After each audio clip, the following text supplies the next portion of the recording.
Buenos dias, buenos tardes mga amigos, mga amigas, sa aking mga kumpanyeros at kumpanyeras, magandang araw po sa inyong lahat. Ako po ang inyong lingkod, si Attorney Rene Bueno. At ang kwentuhan po natin ngayon ay tungkol dito sa pangakong napako. Yung tungkol po sa kaso na isinampa ng DOE Secretary na si Garin versus the Representative of Batangas na si Leandro Leviste. Kung matatandaan nyo po, ilang beses po natin itong tinapik ng mga nakaraang buwan, yung kasagsagan ng issue na to. At doon ay kinokondena natin si Congressman Leviste dahil sa pagpapabaya sa kanyang tungkulin. Kasi noong 2019, binigyan ng solar para sa bayan ng isang 25-year legislative franchise sa ilalim ng Republic Act No. 11357. Sa kanya to solar para sa bayan kay Leviste. Ngayong 2026, ang prangkisang ito ay nasa gitna ng isang 24 billion legal na labanan sa Department of Justice. Kinasuhan ng Department of Energy si Congressman Leviste. Ano po ang akusasyon? Ayan, kahit malayo pa ang araw ng patay, may akusasyon na ghost projects at may corresponding 24 billion penalty, no?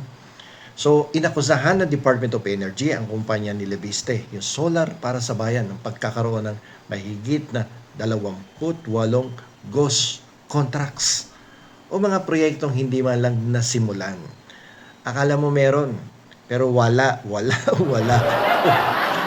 Dahil sa hindi pagtupad sa 12,000 megawatts na commitment, pinatawan sila ng dambuhalang multa, 24 billion pesos. So, siyempre, pag nagdedemanda ka, ano ang ebidensya? Ang ebidensya, franchise flipping, no, sa MGen. Ito pong MGen, ito po yung pag-aari po ng mga Pangilinan, Manuel Pangilinan at ng Meralco. Sinasabi kasi ng Department of Energy na ang pagpasok ng MGen, yung Meralco Power Gen Corporation, bilang partner ay isang anyo ng pagbebenta ng franchise privilege. Hindi mo kasi pwedeng ibenta yung franchise privilege. Ginamit di umano ang prangkisa upang pataasin ang halaga ng kumpanya, no? Para maibenta ang kontrol nito sa mga higanteng korporasyon sa halip na magsilbi sa mga liblib na lugar. Ang purpose kasi nito para mailawan mo paliwanagin mo yung mga liblib na lugar gamit ng solar. Yung solar po, yan yung pong enerhiya na nanggagaling sa sikat ng araw, no? So, para magkaroon ng liwanag, no, sa mga liblib na lugar. Pero siyempre, as usual, depensa si Leviste. Ano depensa? Ipso facto revocation of the franchise. Yan yung depensa niya. So, meron daw kasing clause dun sa kontrata, sa franchise. So dito, mariing itinatanggi ni Leviste ang flipping. Ang kanyang pangunahing legal na depensa ay ang Section 13 ng Republic Act 11357. Ito daw prangkisa ay ipso facto revoke o sa Tagalog, automatiko ng binawi noong taong 2021 pa dahil sa hindi pag-operate sa loob ng 2 taon. Hindi daw siya nag-operate ng 2 years, kaya ipso facto revoke, no? Para sa kanya, patay na ang prangkisa. Kaya wala na siyang obligasyong dapat panagutan. So patay na daw yung prangkisa. Mahilig sa patay ito. Ghost projects, ghost contracts. Ngayon naman, patay na yung prangkisa. So, siyempre, pag may mga ganyang depensa, may counter argument ang Department of Energy. Ano yung counter nila dyan? May doktrina tayo na tinatawag na mora acipiendi. Ayan. So, papaliwanag natin yan. Ano ba yung mora acipiendi na yan? So, dito, ipinapasok ng Department of Energy ang prinsipyo ng mora acipiendi na ang ibig sabihin ay default of the debtor obligor. Ito po ay nakasaad sa ilalim ng Civil Code of the Philippines. Favorite, question in the garden. Paminsan-minsan tinatanong yan. So, ano ang mora acipiendi? Ito ay ang sadyang pagkakaantala o hindi pagtupad sa isang obligasyon sa takdang panahon. Sa ilalim po ng prangkisa, ang solar para sa bayan ni Leviste ay mayroon pong positive obligation na magbigay ng serbisyo. Ayan, yung positive obligation. Although, siguro, i-discuss natin sa separate episode, pero nasa civil code din yan, no? Sa ilalim ng mora acipiandi. Ang argumento ng DOGD, ng Department of Energy dito ay, ang automatic revocation ay hindi isang escape tunnel para takasan ang pananagutan, ang pagkapaso, no? Ang pagkapaso ng prangkisa ay bunga ng mora ng kumpanya, mora, default, pagkakaantala or hindi pagtupad sa isang positive obligation. Sa madaling salita, no, hindi dahil namatay ang prangkisa ay wala ka ng kaso. Namatay ang prangkisa dahil pinabayaan mo to. Yun yung mora. At sa ilalim ng Public Service Act, ang sadyang pagpapabayang iyan ay isang krimen. Maalala nyo sa mga estafa cases, di ba? Pag meron kang ginastos na pera, hindi mo na isole doon sa pinakunan mo ng pera, dinimanda ka, tapos after the demand, sinoli mo, hindi pa pwedeng wala ka na obligasyon. May criminal responsibility ka pa rin doon. Kapag tinuluyan ka ng taong inistapa daw, na ginawan mo ng istapa, pwede ka pa ding ituluyan nun. Ganun yan. So, okay? So, ano legal basis natin dito? Yung Public Service Act, yung Republic Act 11659. Nagpaparusa sa willful neglect ng obligasyon sa publiko.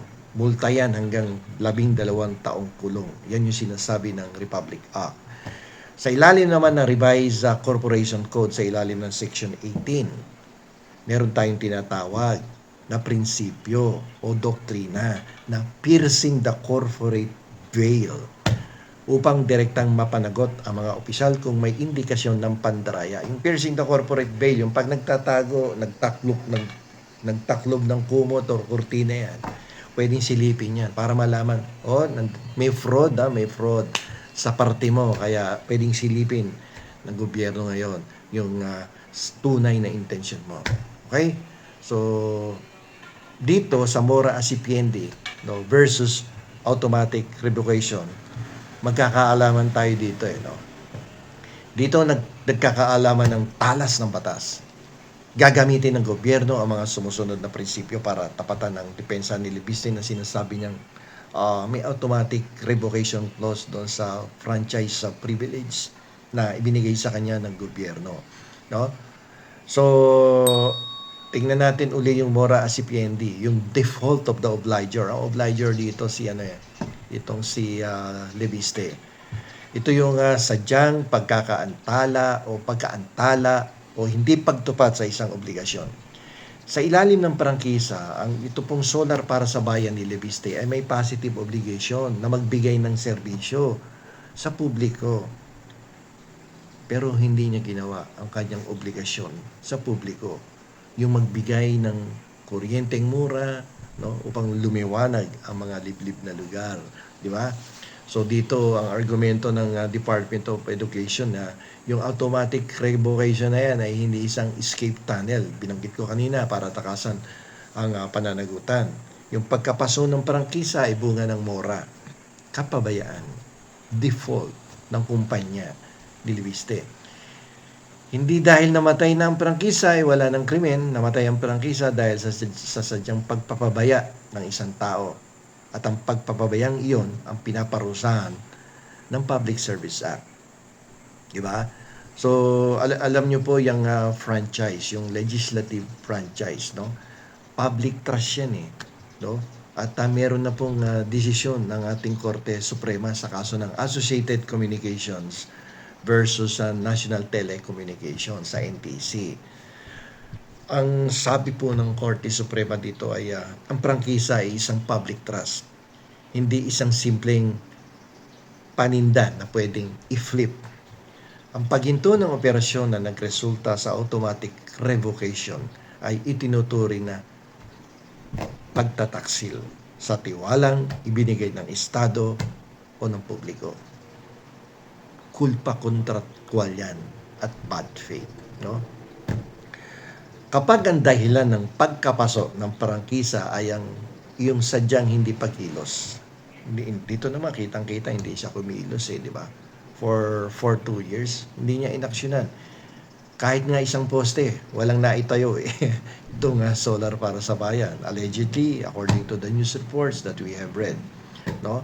So, yung hindi sadyang pagkilos upang bigyan daan ng ibang mas kumikitang negosyo. Gaya nung naging deal niya sa MGen, sa Meralco, na pag-aari ni Pangilinan. Ang default mo ay, ang default ni Leviste dito ay itinuturing na bad faith. Sa ilalim po ng batas, ang administrative debt ng isang lisensya ay hindi nagpapawalang bisa sa mga danyos, sa damages at kriminal na pananagutang na ipon bago ito mapaso. So, hindi pa pwedeng sabihin ni Leviste yan na revoke na eh. Automatically revoke ang lisensya ko. So, hindi na ako pwedeng kasuhan dito. So, mahirap yon. So, dito kasi, palagi niya sinasabi, ang obligasyon niya ay naglaho na, nakasabay ng prangkisa noong 2021. This was the time na talagang, automatically, na-revoke yung kanyang franchise. Siya nang ini-invoke niya, no? At, pero hindi po yan depensa, no? Yung default niya na yon, yung hindi niya pagkilos para tuparin ang kanyang positive obligation pursuant to the existing laws, ay meron pa din yan talagang kaakibat na kriminal na pananagutan sa ilalim po ng ating batas. Hindi niya pa pwedeng sabihin yan na isang parang escape tunnel niya. Okay? So, hindi pa pwedeng sabihin na bawi na yung lisensya, so quits na tayo. Wala na akong pananagutan diyan, no? Pero alam niyo po, uulitin ko ulit, ang pagpababaya, no, ay may katumbas na multa at kulong sa ilalim po ng ating batas. Para sa mag-asawa, no, binuntis mo, pinakasalan mo, pagkatapos noon nilayasan mo, inabandon mo, hindi pwede yun, no? Inabandon mo yung obligasyon mo sa anak mo, pwede kang sampahan ng petition for support para sa bata, no? Hindi pwede yung iiwanan mo na lang yung kabayo ng basta-basta at pinatay mo yung kabayo sa gutom, kaya parurusahan ka, no, ng ating batas. At ngayon, ang tanong dito, bakit ito delikado kay Leviste, itong nangyari na to sa kanya?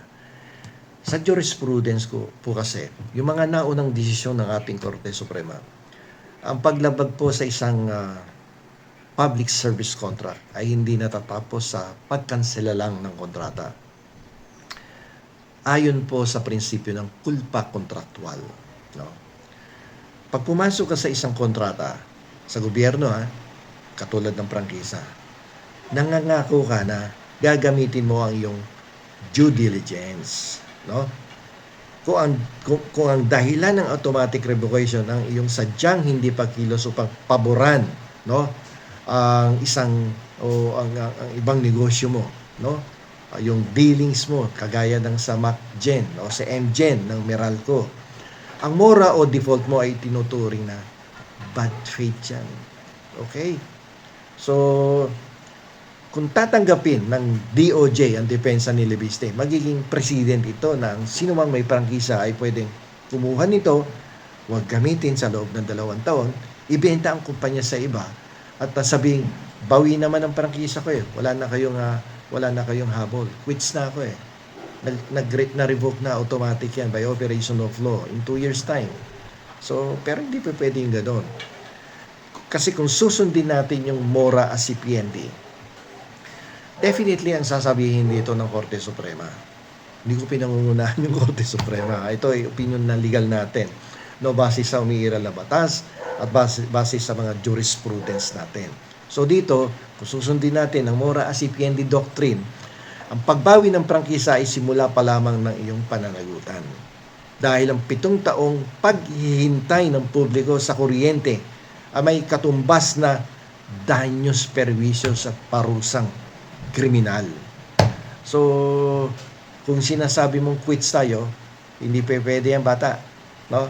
May pananagutan ka sa ilalim ng batas lalong-lalo na kung paiiralin natin ang doktrina ng mora acipiendi. Wala kang lusot dyan.